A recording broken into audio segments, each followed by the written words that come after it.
I hate Bollywood for this మావా. ఏమైందిరా? ఎన్నో చెత్త చెత్త మూవీస్ డబ్ చేసి మరీ మన మొహాన కొడతారు. బట్ 'చావా' లాంటి మూవీని ఎందుకు తెలుగులో రిలీజ్ చేయలేదు మావా? ఏంటి అంత బావుందా? బాగుందమ్మా. అద్దిరిపోయింది. యాక్చువల్లీ రిలీజ్ అయ్యి చాలా డేస్ అయింది. మనం మోస్ట్‌లీ సక్సెస్ రేషియో అండ్ వేరే కాంటెంట్ మీద కాన్సంట్రేట్ చేయడం వల్ల ఈ వీడియో రావడానికి లేట్ అయింది. ఇది రివ్యూ కాదు. Just pay off and discussion video. But ఈ వీడియో మన న్యూస్ 3 పీపుల్ యూట్యూబ్ ఛానెల్‌లో ఉంది అంటే అది కేవలం ఒక్కరి కోసమే and the one and only Vicky Kaushal గారి కోసమే. ఇంకేంటి లేట్ మావా స్టార్ట్ చేసేద్దామా? Audio Jungle. Hi! Hello! Namaste and welcome to news 3 people. అసలు 'చావా' అంటే ఏంటి? 'చావా' ఎవరు? అసలు ఈ 'చావా' మూవీ దేని గురించి అని తెలియని కొంతమంది ఉండొచ్చు. వాళ్ళ కోసమే ఈ స్టార్టింగ్ ఇంట్రో మామ. 'చావా' అంటే సింహం పిల్ల అని అర్థం. అండ్ మన మరాఠీ వారియర్ ఛత్రపతి శివాజీ మహారాజ్ గారిని సింహంతో పోలుస్తారు. అండ్ ఆయన కొడుకు సంభాజీ మహారాజ్ గారిని 'చావా' అంటారు. ఆయన గురించే ఈ మూవీ. శివాజీ మహారాజ్ చనిపోయాక ఇండియాని రూల్ చేద్దామనుకున్న మొఘల్స్‌ని 'చావా' అదే మన సంభాజీ మహారాజ్ గారు ఎలా పరుగులు పెట్టిచ్చారు అండ్ ఆయన ఎంత నరకం అనుభవించి మరణించారు అనేది ఈ మూవీలో మనం చూస్తాం.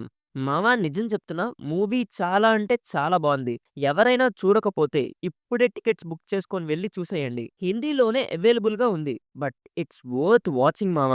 అసలు ఇలాంటి మూవీని ఎందుకు తెలుగులో డబ్ చేయలేదు అని బాలీవుడ్ వాళ్ళ మీద విపరీతమైన కోపం వచ్చేసింది మావా నాకు. అందుకే ఐ హేట్ బాలీవుడ్ సమ్‌టైమ్స్. మన వాళ్ళ సంగతి తెలుసు. ఏమైనా సినిమా నచ్చింది అంటే ఎక్కడికో తీసుకువెళ్తామని. అయినా కూడా మీరు నెగ్లెక్ట్ చేశారు. ఏం చేస్తాంలే ఇంకా.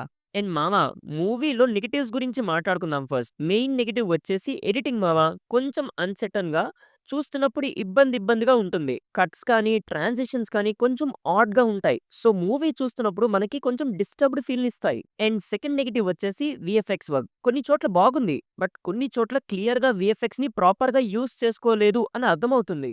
అంత పెద్ద పీరియాడిక్ మూవీ తీస్తున్నప్పుడు వీఎఫ్ఎక్స్ లాంటి డిపార్ట్‌మెంట్స్ చాలా మేజర్ రోల్ ప్లే చేస్తాయి. అలాంటిది అందులోనే మిస్టేక్స్ ఉండడం నాకు కొంచెం పర్సనల్‌గా నచ్చలేదు. లైన్ ఎపిసోడ్ ఉంటుంది మామ యాక్చువల్లీ. ఆ సీన్ సర్ప్రైజింగ్‌లీ బాగా వచ్చింది. అండ్ నాకు నచ్చింది కూడా. అండ్ మిగతా మెయిన్ పోర్షన్స్‌లో వీఎఫ్ఎక్స్ తేడా కొట్టేసింది మామ. సో, అదే మెయిన్ మిస్టేక్. అండ్ అక్కడక్కడ ల్యాగ్ ఫీలింగ్ వస్తుంది మామ. లైక్ ఎటో వెళ్ళిపోతుందేంటి మూవీ? ట్రాక్‌లోనే ఉందా లేదా అనే డౌట్ మనకొస్తుంది. మళ్ళీ వెంటనే ట్రాక్‌లోకి వచ్చేసినా మరి ఔట్ ఆఫ్ ద ట్రాక్ ఎందుకు వెళ్లారు అనిపిస్తుంది. కొన్ని చోట్ల బాగా స్లో అనిపిస్తుంది. అది కొంచెం బెటర్ చేయాల్సింది రైటింగ్ స్టేజ్‌లో ఉన్నప్పుడే. ఇంకా main and the most drawback ఏంటంటే ఏఆర్ రెహమాన్ గారిచ్చిన బ్యాక్‌గ్రౌండ్ స్కోర్ మామ.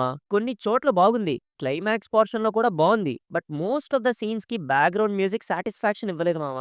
అంటే ఇదే మ్యూజిక్ వేరే వాళ్ళు ఇచ్చుంటే ఓకే ఫీల్ ఉండేదేమో. బట్ మన ఏఆర్ రెహమాన్ గారి మ్యూజిక్ అనగానే పక్కా మనకొక ఎక్స్‌పెక్టేషన్స్ ఉంటాయి. సాడ్‌లీ అవి మనకి రీచ్ అవ్వలేదు మామ.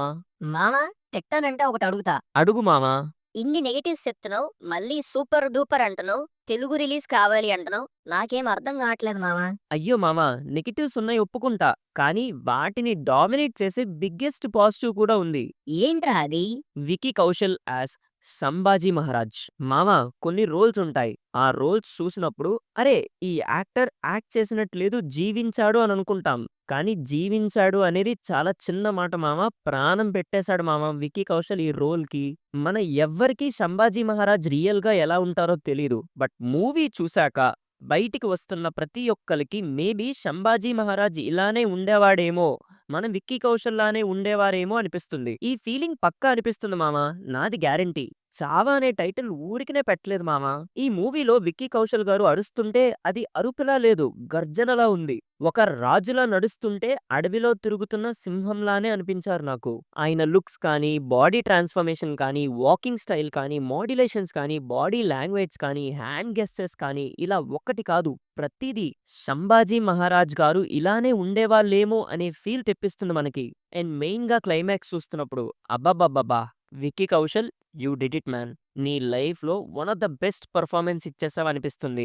మామూలు మూవీలోనే ఎమోషన్ సీన్స్‌కి ఏడ్చేసే నేను ఒక ఫ్రీడమ్ ఫైటర్‌ని తీసుకొని వీళ్ళు టార్చర్ పెట్టి చంపుతున్న సీన్‌కి ఎంత ఏడుపొచ్చుంటుందో మీ ఇమాజినేషన్‌కే వదిలేస్తున్నా. అండ్ ఆ క్లైమాక్స్ 40 మినిట్స్ ఏదైతే ఉందో ఆ సీన్స్‌కి ప్యాట్రియాటిజంతో నాకు అరికాల దగ్గర నుంచి తల వెంట్రుకల వరకు గూస్ బంప్స్ వచ్చాయంటే అర్థం చేసుకోండి. ఆ సీన్స్ ఎంత ఎఫెక్టివ్‌గా ఉన్నాయో అనేది. అండ్ విక్కీ కౌశల్ గారి గురించి ఈ వీడియోలో ఎంత చెప్పుకున్నా తప్పులేదు. సెపరేట్‌గా విక్కీ కౌశల్ గారి మీద వీడియో తీసినా తప్పులేదు. నేను మూవీకి వెళ్ళకముందు ఆన్‌లైన్‌లో ఒక పోస్ట్ చూసా మామ. అదేంటంటే, 'Vicky Kaushal don't deserve national award. National award deserves Vicky Kaushal.' అంటే విక్కీ కౌశల్ గారికి నేషనల్ అవార్డ్ ఇవ్వడం గొప్ప కాదు. విక్కీ కౌశల్ లాంటి గొప్ప యాక్టర్‌కి నేషనల్ అవార్డ్ రావడం అది ఆ అవార్డ్‌కే గొప్ప అని. ఇది చదివినప్పుడు నేను కొంచెం తప్పుగా అనుకున్నా. అంటే ఎలా చెప్పాలి? ఎలా చెప్పాలబ్బా? ఓవర్ అనుకున్నావు అంతేనా మావా? అంతే మామ. తెలిసిందేలే, కంటిన్యూ. కానీ మూవీ చూసి బయటకు వస్తున్న నాకు నా ఒపీనియన్ తప్పు అనిపించింది. యాజ్ విక్కీ కౌశల్ గారి లాంటి పర్ఫార్మెన్స్‌కి, అది కూడా సెల్ఫ్ మేడ్ సూపర్ స్టార్‌కి అండ్ ఎస్పెషల్లీ 'చావా' లాంటి పర్ఫార్మెన్స్‌కి నేషనల్ అవార్డ్ రావడం అది ఆ నేషనల్ అవార్డ్‌కే గొప్ప. మావా, నా గట్ కాన్ఫిడెన్స్‌తో చెప్తున్నా, ఇది ఫిబ్రవరియే. ఇంకా 2025లో 10 మంత్స్ ఉన్నాయి. ఈ మధ్యలో చాలా మూవీసే వస్తాయి. చాలా మంచి పెర్ఫార్మన్స్‌లు చూస్తాం. కానీ అవన్నీ విక్కీ కౌశల్ గారిని దాటి నేషనల్ అవార్డ్ దాకా వెళ్ళాలి అంటే చాలా కష్టమనే అంటాను నేను. అలా ఉంది ఈ మూవీలో ఆయన పెర్ఫార్మన్స్. మనకి కొన్ని మూవీస్ ఉంటాయి మామ. లైక్ 'విక్రమార్కుడు.' ఈ మూవీ మన రవి అన్న తప్ప ఎవ్వరు చేసినా బాగోదు, సెట్ అవ్వదు అనే ఫీల్ ఇస్తుంది. 'పోకిరి', 'కిక్' ఇలా చాలానే ఉన్నాయి. అలానే ఈ మూవీలో విక్కీ కౌశల్‌ని తప్ప వేరే వాళ్ళని ఎవ్వరిని ఇమాజిన్ చేసుకోలేం. 'Bro don't need aura. Bro is aura.' ఇంకా కొన్ని పాజిటివ్స్ అంటే మేకప్ వర్క్ మామ చాలా అంటే చాలా బావుంది. ఈ మూవీలో ఔరంగజేబ్ గారి లుక్‌లో ఒకసారి చూసి ఆయన రియల్ లైఫ్ పోర్ట్రేట్స్ చూడండి. ఎంత ఎగ్జాక్ట్‌గా ఉన్నారో అర్థమవుతుంది. కాస్ట్యూమ్ డిజైన్ వర్క్ కూడా బాగా చేశారు మామ.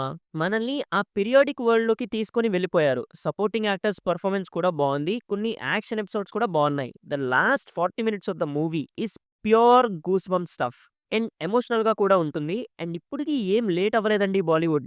ఎంత వీలైతే అంత తొందరగా తెలుగులో డబ్ చేయండి. మా తెలుగు వాళ్ళ లవ్ మొత్తం ఈ మూవీ మీద గుమ్మరించడానికి మేము రెడీగా ఉన్నాం. బట్ అదయ్యేలా కనిపించట్లేదు. సో మీరు ఒక మంచి మూవీ చూడాలి వితౌట్ ఎనీ లాంగ్వేజ్ ప్రిఫరెన్స్ అనుకుంటే వెంటనే దగ్గరలో ఉన్న థియేటర్స్‌లో మంచి థియేటర్ చూసుకొని 'చావా' మూవీకి టికెట్స్ బుక్ చేసుకొని వెళ్ళిపోండి.